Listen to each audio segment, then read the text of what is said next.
unang-una sinagot mo. Ano yung hiningi ko sa'yo? Theoretical framework. Kasi may conclusion ka eh. Gina-justify nyo yung ginawa nyo na movement dito o rearrangement ng mga polis sa Davao. Yung reshuffling. Una, theoretical framework. Saan mo ginamit yung, anong ginamit mong framework dyan? Pinag-aralan mo ba yan? Saan mo napulot yung mga conclusion mo?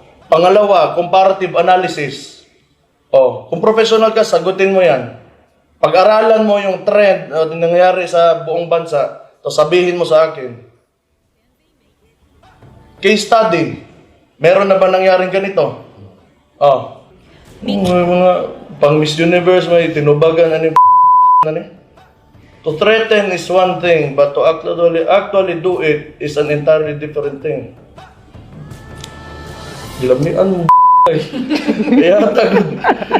Sagpa-sagpa na tirada yan eh. Ano to?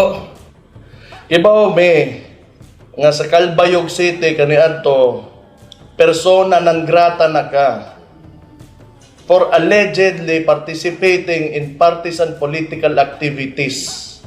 So, the